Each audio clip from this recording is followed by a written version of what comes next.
Avoidants don't take the lead, not because they don't care, not because they're incapable of love, and not because they're emotionally empty. The truth is far more complicated and far more human. Avoidants don't step forward because stepping forward requires a kind of emotional exposure they were never taught to feel safe in. And the moment they sense a situation where emotional leadership is required, their entire inner world tightens. People often mistake their hesitation for disinterest, but avoidants aren't indifferent. They are overwhelmed. Avoidants grew up learning that responsibility in relationships meant pressure, criticism, or emotional chaos. They learned that closeness brought expectations they couldn't meet, demands they didn't know how to carry, or emotional requests they never had the tools to navigate. So instead of learning how to step toward someone with confidence, they learned to observe from a distance. They learned to protect themselves. They learned to wait. Waiting became their way of staying safe. Waiting became their way of staying in control. And waiting became the reason they rarely initiate anything meaningful. What people don't see is that avoidants feel the weight of leadership more intensely than others. The idea of taking the first step ignites their oldest wound. What if I open the door and someone expects too much from me? What if I take the lead and then fail?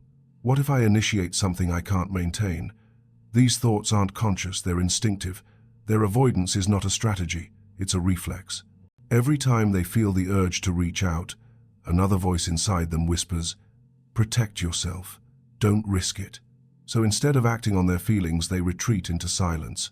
This is why avoidants often seem detached. It's not that they don't think about taking the lead. It's that the fear of emotional responsibility paralyzes them. They imagine burdens, obligations, expectations before anything even happens. And because they anticipate emotional weight, they don't initiate. They stay still, they stay quiet. They let you lead because your leadership allows them to remain emotionally hidden. As long as you're initiating, they don't have to confront the fear that comes with stepping forward. But here's the part most people miss. Avoidants want to lead. They want to step forward. They want to show effort. They want to express interest. They want to take initiative. But wanting something and feeling safe enough to do it are two different things. Their desire is buried under layers of fear. Fear of being needed too much, fear of losing themselves, fear of missteps, fear of not being enough. The fear always wins, until something changes in the environment around them. Avoidants don't lead when the emotional space feels crowded. They don't lead when they sense someone else already steering the ship. They don't step up when they feel the connection is too intense for them to breathe inside it, so they hold back. They wait for a moment when initiating won't come with emotional consequences. They wait for a moment when taking the lead feels like a choice rather than an obligation. They wait for a moment when they feel like they can approach without being pulled deeper than they're ready to go. And this is why they don't take the lead at the beginning, not because the feelings are missing, but because the emotional environment doesn't feel safe enough for leadership. They're too busy protecting themselves to reach for you. They're too busy regulating their internal world to guide the relationship. They're too busy fearing the weight of intimacy to take the first step. Avoidants live in a world where stepping forward feels like stepping into danger. Yet deeply beneath all those defenses, they carry a longing that contradicts everything they show. They want to love freely. They want to express themselves openly. They want to feel brave enough to lead. But until safety outweighs fear, until the emotional climate shifts, until they no longer feel like leadership will cost them their identity, they stay silent. Their silence isn't rejection, it's protection. Their hesitation isn't lack of interest, it's lack of safety. And once the environment shifts, that's when everything changes. When your energy shifts, the avoidant's entire nervous system reacts not because you did something dramatic, but because you stopped doing what they unconsciously depended on. Avoidants operate on emotional patterns, and when those patterns stay predictable, they stay calm. They know what role they're playing, what role you're playing, and how to keep themselves protected. But the moment your energy changes, the moment you stop guiding the connection, stop filling the silence, stop leading every emotional moment, something inside them wakes up. And this awakening doesn't happen in a loud emotional explosion. It happens quietly, steadily, uncomfortably, in the one place they can't escape, their inner world. When you pull back your energy, the avoidant expects to feel relief. They've told themselves for years that distance is safety.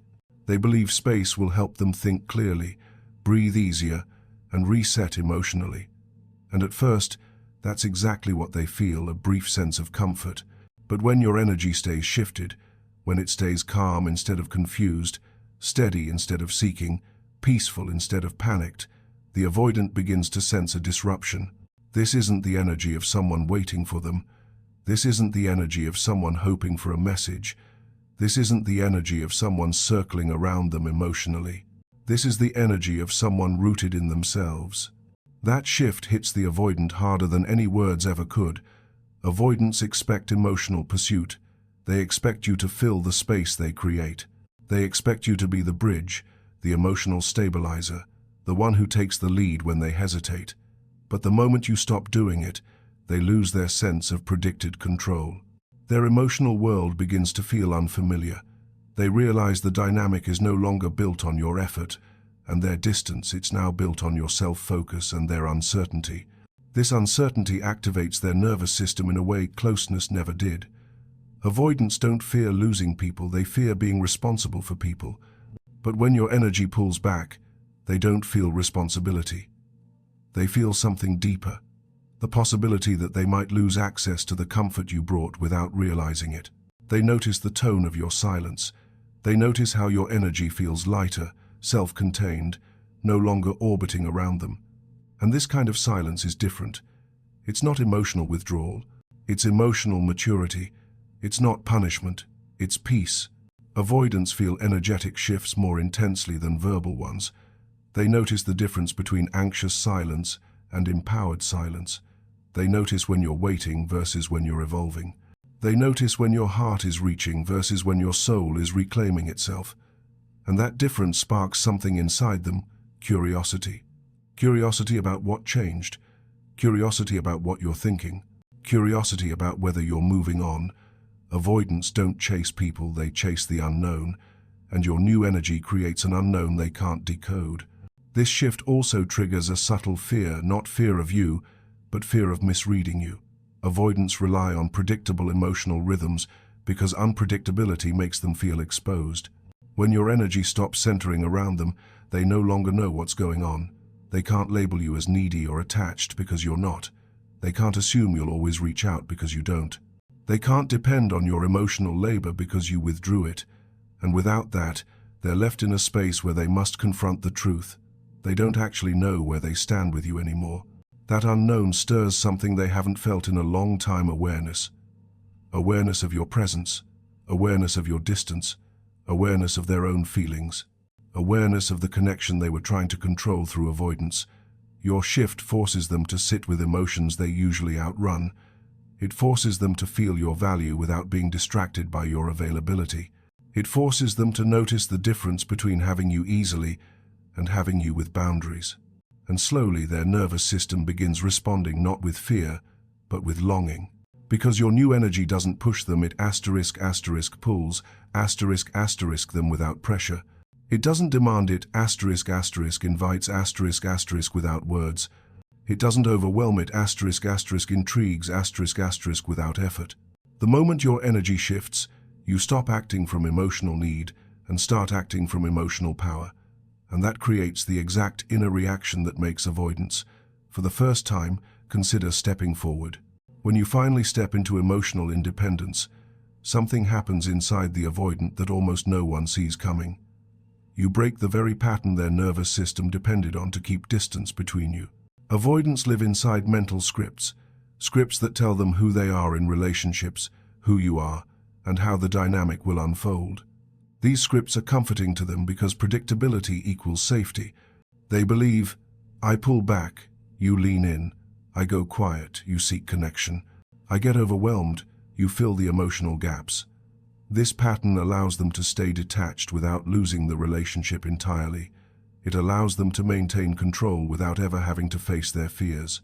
It gives them the illusion that they don't have to show up fully, because you will do it for both of you.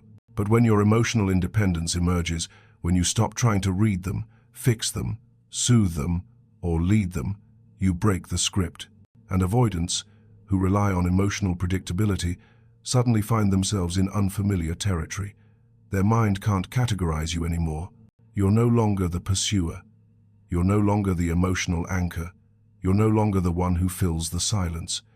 Instead, you become something they struggle to understand, emotionally self-contained, and this confusion is exactly what pulls them out of avoidance and into awareness. Your independence is not loud. It's not a declaration. It's not a performance.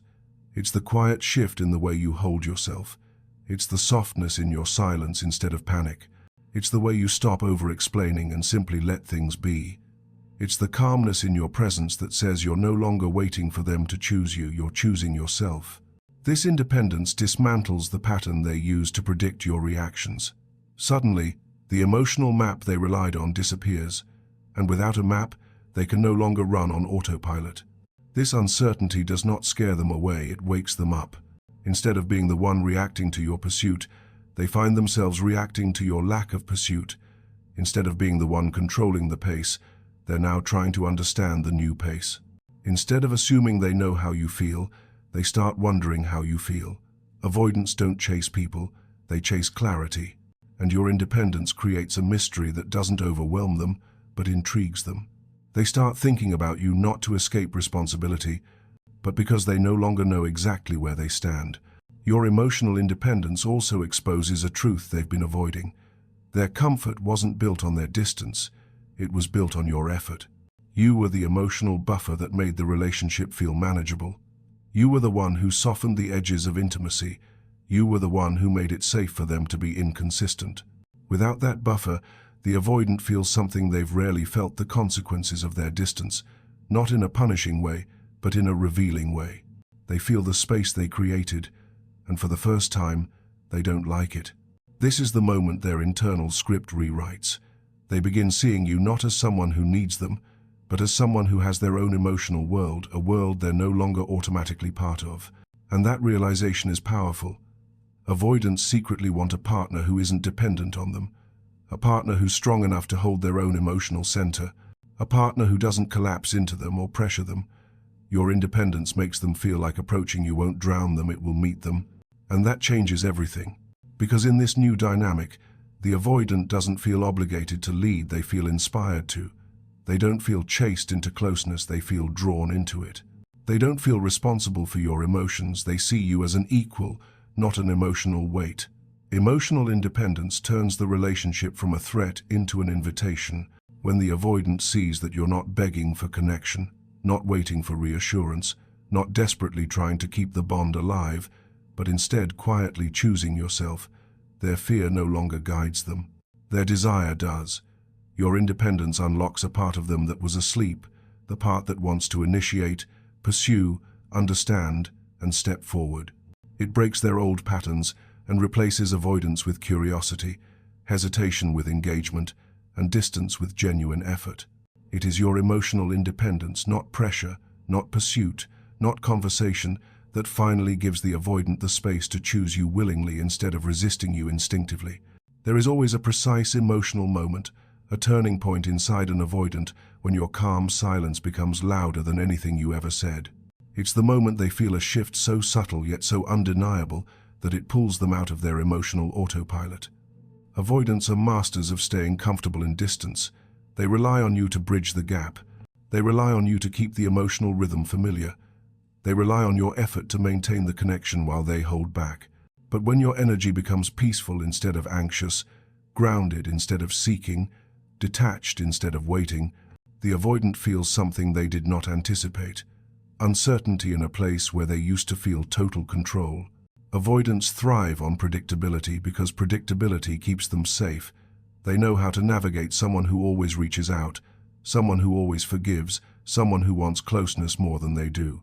They can relax into that dynamic because it allows them to withdraw without consequence. But your new energy disrupts the script entirely. You are no longer responding in the ways they prepared for. You aren't trying to win them back. You aren't trying to decode their silence. You aren't trying to fix the discomfort between you. Instead, you've shifted into emotional neutrality, and that neutrality shakes the foundation of their certainty. This is when the avoidant begins to feel the difference. They don't panic immediately. They analyze. They observe the quiet. They scan your energy the way they once scanned for emotional pressure.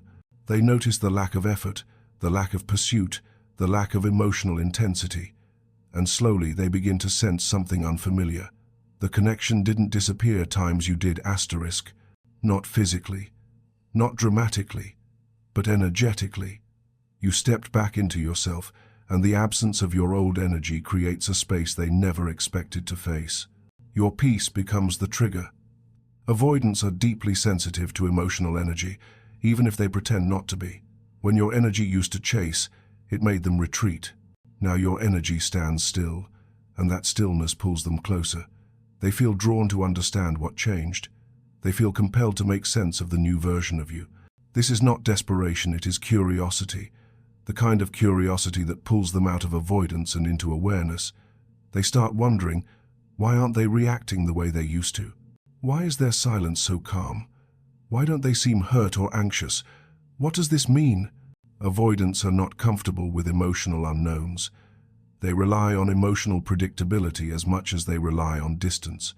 So when the predictable version of you vanishes, they lose their sense of emotional advantage, not in a manipulative way, in a psychological way. Your peaceful silence becomes a mirror, reflecting back to them that the dynamic they relied on is no longer available. That's when the discomfort starts to grow, not the kind of discomfort that pushes them farther away, the kind that pulls them inward. They start thinking more than usual. They start replaying things you said. They relive old moments where you showed care they didn't appreciate. They notice the emptiness in the spaces where your attention used to be. They feel a subtle ache they don't know how to explain. This discomfort isn't panic, it's awakening. Your calm changes the emotional temperature of the connection. They don't feel chased. They feel intrigued. They don't feel suffocated. They feel uncertain. They don't feel demanded. They feel the loss of something steady they thought would never shift. And this is what makes them pay attention in a way they never did before, because avoidants only become emotionally alert when something disrupts the patterns they depend on. Once they sense this disruption, their internal dialogue changes. The old thoughts, I need space, I don't want pressure, I'm overwhelmed, quiet down. New thoughts emerge. What's happening? Where are they? Do they not care anymore? Did they change? Do I need to step forward? Your peace forces them to confront the very thing they always avoided, their own feelings. And when faced with uncertainty, avoidants don't run, they observe, and then they act. This is the exact emotional trigger that makes them start paying attention again, the moment your calm silence reveals that the connection's balance has shifted, and for the first time, they times must decide whether to risk showing up or risk losing something they never expected to miss. When you finally shift your focus back into yourself, something begins to move inside the avoidant that they have spent their entire life trying to avoid a feeling of desire that comes without fear. Avoidants don't step forward when someone needs them. They don't initiate when someone is waiting. They don't lead when someone is emotionally dependent. Their entire attachment system is wired to pull back from pressure. But when your energy becomes self-contained, when your emotional world stops orbiting around them, when you begin pouring back into yourself instead of trying to pour into the connection, the avoidant feels something they're not used to feeling, the freedom to want you without being responsible for you. Avoidants aren't moved by closeness, they're moved by safety. And nothing feels safer to them than a person who is emotionally whole within themselves. When you shift into self-focus, you send a powerful message without saying a word. I am not relying on you to regulate me. Avoidants don't articulate this message consciously, but their nervous system feels it instantly. The pressure is gone, the intensity is gone, the emotional weight is gone. They feel an energetic lightness around you that they haven't felt before, and in the absence of pressure, something new takes its place: curiosity, attraction, and desire. And that desire grows because avoidants are drawn to emotional stability the way others are drawn to emotional closeness. When they see you choosing your own growth, your own peace, your own path, they start to see you differently. You're no longer the person who bends to meet them, who stretches themselves emotionally thin, who tries to hold the connection together. You become someone strong, someone magnetic, someone centered, someone they cannot easily categorize anymore. And avoidants become fascinated by people they can't predict. Your self-focus also breaks the emotional pattern they depended on. Before, they knew that if they paused, you'd step closer. If they hesitated, you'd fill the gap. If they pulled back, you'd reach forward. But now, the dynamic has flipped. You're no longer leaning in, you're leaning into times you asterisk. You're no longer waiting, you're living. You're no longer checking their energy, you're checking your own. And avoidants feel that shift as a change in emotional gravity. The pull is no longer coming from you, it's coming from times within times them. This is when they begin missing things they didn't even know they valued. Your warmth, your emotional intelligence, your presence, your softness, your patience. But this time, the missing doesn't feel overwhelming. It feels inviting. It feels safe. Because they know coming toward you now won't trap them. It will join them with someone who is whole, not someone who is waiting. Self-focus also removes the emotional responsibility that frightened them. Avoidants fear becoming the center of someone's emotional life because they believe they will inevitably fail them. When they see you holding yourself with strength, they feel relieved. They don't have to fix you. They don't have to save you. They don't have to be the emotional leader. You become a partner, not a weight. And that subtle difference is what awakens their desire to contribute, to show effort, to take initiative because they finally feel they can give without losing themselves. And that's the hidden truth. Avoidants initiate when they feel safe, not when they feel chased. They step forward when they believe closeness will enhance their freedom, not threaten it. They take the lead when they feel wanted but not needed, appreciated but not depended on, welcomed but not pressured. Your self-focus communicates that you're not anchoring your identity in them. You're not waiting for them to validate your worth. You're not shrinking yourself to keep them comfortable. You're expanding, growing, evolving. And expansion is magnetic. Independence is magnetic. Emotional maturity is magnetic. When they see you rising without them, something inside them rises too, the desire to approach, to reconnect, to step into the space you've created not by force, but by the quiet, powerful act of choosing yourself. This is why your self-focus awakens their desire. It shifts the connection from obligation to attraction, from fear to curiosity, from overwhelm to safety. And safety is the place where avoidants finally choose to step forward. There is a moment inside every avoidant, a moment they never talk about, a moment even they don't fully understand, when the fear that once controlled them finally loosens its grip. It doesn't happen because you begged for clarity. It doesn't happen because you tried to fix the relationship. It doesn't happen because you proved your worth. It happens because the emotional atmosphere around them changes in a way that finally feels safe instead of demanding. And for avoidants, safety is the gateway to everything they've been too afraid to do. Initiate, lead, express, reach out, and show genuine effort without feeling like they're sacrificing their freedom. Avoidants don't choose to hide behind silence. They hide because silence has always been their shelter. They don't reject closeness. They pull back because closeness has always brought pressure. They don't avoid love. They avoid the vulnerability love requires. But when your energy becomes steady, calm, self-contained, when you remove the emotional weight they once associated with connection, something inside them shifts from, "I have to protect myself," to, "Maybe I can participate in this safely." That shift changes the entire structure of the relationship dynamic. At first, the avoidant tests this new environment quietly. They approach indirectly. They offer small texts, light conversations, subtle interest. They're not trying to manipulate you. They're trying to see if the emotional air is really as gentle as it feels. They want to know if stepping forward will trigger the old patterns, the old expectations, the old intensity. And when they see that it doesn't, when they see that you're grounded, peaceful, unbothered, centered, they begin to trust something they've never trusted before. That closeness doesn't have to cost them their identity. This is the moment they begin considering leadership, not because they want to control anything, but because leading now feels like a gift they can offer, not a burden they must carry. They recognize that you're no longer pushing them into a role they're not prepared for. Instead, the connection feels like a place where both of you have room to breathe. And avoidants only step forward when they feel they can breathe. Something else powerful happens in this stage. They begin to see you not as someone who needs them, but as someone they want to align with. Your independence makes you emotionally equal, not emotionally heavy. Your calmness makes you approachable, not overwhelming. Your self-worth makes you desirable, not demanding. And when avoidants no longer feel responsible for regulating your emotions, they finally have the emotional bandwidth to discover their own. Avoidants initiate not when the relationship is intense, but when it's balanced. Not when they feel chased, but when they feel free. Not when they feel needed, but when they feel inspired. And your new energy inspires them because it does something they didn't know was possible. It makes love feel safe. Once they experience this safety consistently, something deeper awakens, the desire to create reciprocity.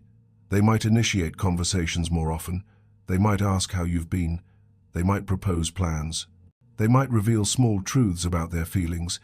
They might take emotional steps that once terrified them. Every time they lead, they're rewriting the story they believed about themselves. The story that said they weren't capable of emotional closeness, that they would lose themselves if they cared too much. That vulnerability always leads to pain. Now, they're discovering something new. Leading doesn't dismantle them, it connects them. Initiating doesn't trap them, it empowers them. Taking steps toward you doesn't threaten their independence, it strengthens their confidence. And this is the heart of the psychology behind why they finally take the lead. Because the environment you created through your calmness, your self-focus, and your emotional independence removed the danger signals from their nervous system. You made the connection feel like a choice instead of a responsibility. And avoidants only step toward what feels like freedom, not fear. When that moment arrives, the moment they realize they can be themselves, keep their independence, and still move closer, the avoidant finally initiates. Not because you changed them, but because you created the emotional balance that allowed their true self to come forward.